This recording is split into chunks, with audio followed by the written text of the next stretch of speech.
Sur CNews et sur Europe 1, André Valigny est toujours avec nous, Vincent Hervouet, Geoffroy Lejeune. On a le plaisir d'accueillir Dominique Régnier, directeur général de la Fondapol. Bonsoir Dominique. Bonsoir. Je ne sais pas s'il va falloir que je relance le chronomètre, puisque nous allons désormais devoir décompter votre temps de parole.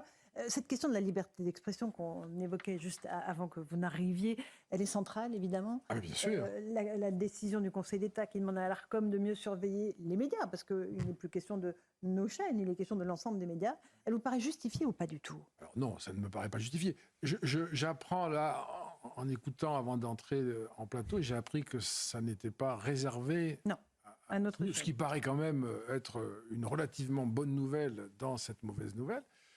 Mais ce qui me frappe beaucoup, c'est, parce que je connais un peu ce sujet-là, pour m'y être beaucoup intéressé dans mes études de chercheur, c'est-à-dire la liberté de la presse en réalité, pas la liberté d'expression, simplement la liberté de la presse.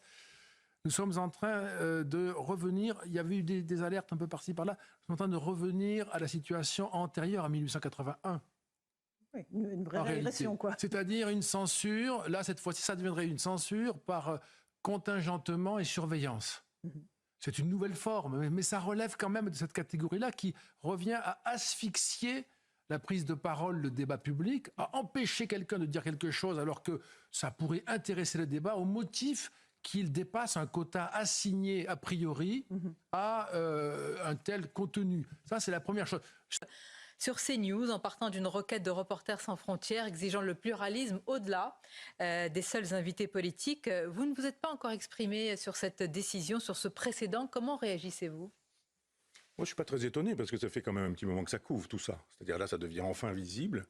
Ça devient un peu visible, je dirais, grâce à CNews aussi. C'est-à-dire que, comme vous concentrez un peu toutes les agressivités du pouvoir, on voit comment ce pouvoir fonctionne depuis des années.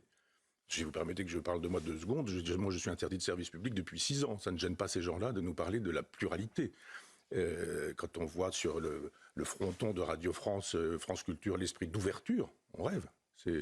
Leur esprit est un esprit de fermeture. Ils ont un cerveau wokiste et c'est vraiment qui pense comme nous est le bienvenu, qui ne pense pas comme nous est à exclure. Est à exclure et à stigmatiser.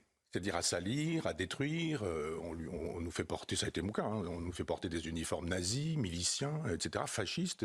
On est traité de Marcel Déat, ça a été le cas. Moi, j'ai été présenté comme un nazi, comme un Français qui a porté l'uniforme nazi sur le front russe. Ça n'a gêné personne. Que Bernard-Henri Lévy le dise, que Jean-François Kahn dans Le Point, que Jean-François Kahn le dise dans Marianne, que Jacques Julliard le dise également dans Marianne, ça n'a gêné personne. Cette façon d'utiliser sans cesse la Shoah aussi, cette façon assez singulière d'imaginer que on pourrait utiliser la Shoah n'importe comment et traiter tout le monde de Goebbels, d'Adolf Hitler, récupérer en permanence la Shoah, récupérer en permanence Oradour-sur-Glane pour salir ceux qui ne pensent pas comme eux. Et donc, je sais que ça fonctionne comme ça. Sur le service public, on peut être interdit de parole. Bonjour Alexis. Bonjour. Le texte sur les dérives sectaires a donc été approuvé par les députés avec un nouveau délit. Certains groupes à l'Assemblée, dans une ambiance houleuse d'ailleurs, ça a été adopté, dénoncent une menace pour les libertés publiques. De quoi s'agit-il alors ? Alors, c'est un texte qui est censé lutter contre les victimes des dérives sectaires, aider et accompagner les victimes de ces dérives sectaires. Et donc, dans ce texte, il y avait un article, l'article 4, qui pourrait, s'il est mal interprété, emmener à mettre en prison et à être passible d'amende si jamais vous veniez à critiquer certains actes médicaux.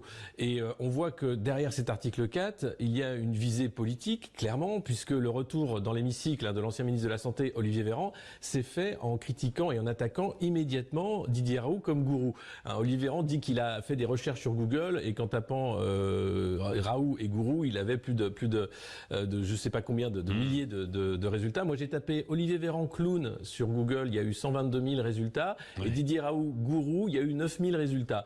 Voilà. Donc Olivier Véran a dit tout et n'importe quoi pendant la crise, on s'en rappelle. Là, clairement, il attaque un scientifique français qui a une carrière derrière lui qui n'est plus à démontrer.